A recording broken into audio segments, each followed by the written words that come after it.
Bethesda's E3 2018 conference was about 90 minutes long, and around 60 minutes longer than it needed to be. With only a handful of games to show off, the publisher bloated their conference with long recaps of currently available games and live services, a musical performance, and a few jokes here and there. Now, the first game shown was Rage 2, which I can only assume was originally intended to be revealed at the stage before Walmart Canada leaked it about 2 weeks ago. It definitely stole some of the thunder from the reveal, but we did get a look at an extended gameplay trailer showcasing a variety of environments in the wasteland and a few different vehicles and vehicular combat. Avalanche Studios, the studio behind the Mad Max game, is working on it, and you can certainly get that feel from the car combat and the explosions, which look just like they came out of their previous game. Into the FPS action, Rage 2 looks to be a very fast-paced and hectic shooter, with over-the-top abilities and gore, a rage mode that makes you seemingly invincible while you mow down enemies, and a few signature items making a comeback like the wing stick. And there's also large football helmet wearing mutants.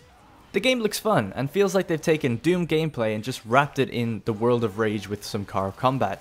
There isn't much story or objective showcased here other than just kill everyone at the compound. Now, I feel like it did need something to elevate it past being just another generic shooter that it just didn't quite have. The original Rage was kind of mediocre, and to be honest, I kind of get the same vibes from this.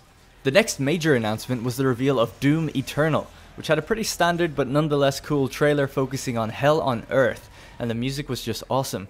We didn't get much more information apart from that it is a direct sequel and will have twice as many demons, and that they'll show more at QuakeCon later in August.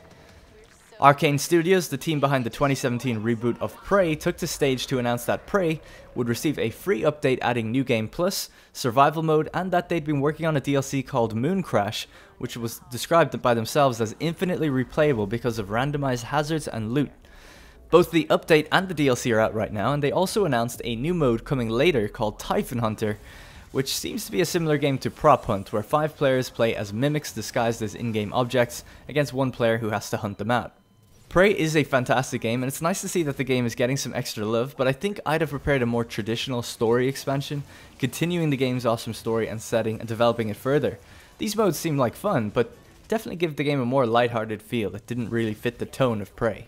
The next big announcement was for the next Wolfenstein game starring BJ's twin daughters and set in 1980s Paris with a focus on co-op, though it can be played solo. I was super down for alternate history 1980s Nazi France, but the trailer featured exosuits and a torn up city, so I'm not sure if I'm totally sold on that. I was kind of hoping for a cyberpunk-esque Nazi spin on things, but we'll have to wait and see for more, as we just know it's coming in 2019 and we don't have any gameplay to go by yet.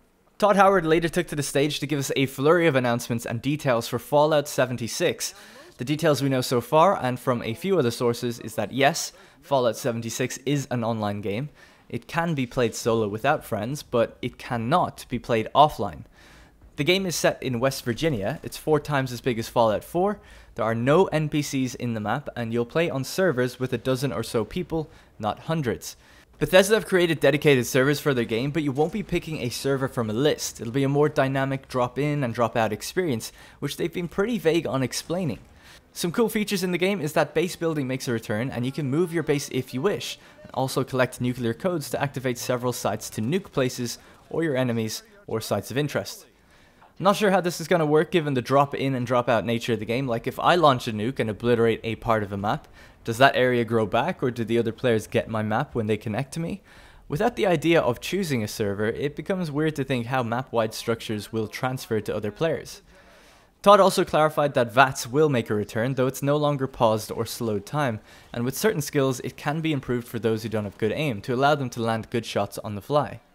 The game also got a release date for November 14th, 2018, and there will be some sort of beta to stress test it before that. The information here, I felt, while detailed, was still quite vague on how it's all going to work, and a simple 5 to 10 minute presentation of someone just playing it from logging in to meeting up to attacking someone would have helped clarify a lot of issues. Todd then later revealed the Elder Scrolls Blades, a mobile game which is a first-person RPG and kinda looked like a dungeon crawler with some town building attached to it. The game can be played in both portrait and landscape and will be out later this year for free. The presentation of the game looked great, but I can only imagine that something that looks that good on your phone will destroy your battery. For those with long commutes, it could be a fun little game to play, but I'd personally just go out and buy a Switch and play Skyrim if you want the true Elder Scrolls experience. That being said, it is free, so give it a go. Todd then went on to announce a brand new IP that Bethesda trademarked around 5 years ago, and that game is Starfield. We got a little announcement teaser trailer, and on the YouTube E3 stage he said the game is just entering production now for the next generation of gaming, which means the game is probably not going to come out until 2020 alongside a PS5 and Xbox's next console. A space game from Bethesda firmly has my attention though.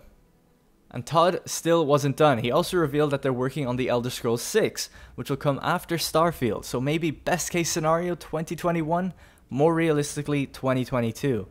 He said on the YouTube stage that the game was in pre-production, which typically means there's a small team of designers figuring out what the game will be. Now, aside from the big announcements, there was also some smaller discussion around the Elder Scrolls Legends card game getting a visual overhaul later this year, and Elder Scrolls Online's next DLC being a dungeon DLC. Quake Champions got a new trailer with more to be shown at QuakeCon, and Bethesda are working on 2 VR games for Prey and Wolfenstein. Oh, and Fallout Shelter is available on PS4 and Switch. And that is the entire Bethesda conference. Now bear in mind, that took 90 minutes to watch. Personally, I thought the conference was just way too long and really boring for the most part. The Fallout stuff was super interesting, but I feel they didn't fully explain how the game plays, and after-show interviews are helping piece that all together. Starfield is the best announcement for me, but just comes with a tiny tease. And while I'm happy they're doing Elder Scrolls VI, I feel like we have just as much information about it now as we did before, which is that they're planning on making it, which was obvious. All of their biggest announcements received just teaser trailers with no concrete details or gameplay, so I think it's a rather weak conference in that regard. I'd probably give it a 5 out of 10. Alright, so thank you very much for watching. Let me know what you thought of the announcements. Was it necessary to announce Elder Scrolls VI? How'd you feel about Fallout 76 being always online? Is this woman a mimic? Let me know in the comments, and I'll be uploading 1 or 2 more conferences today and tomorrow, and then we'll be back to regular programming. Thank you very much for watching, and I'll see you in the next one.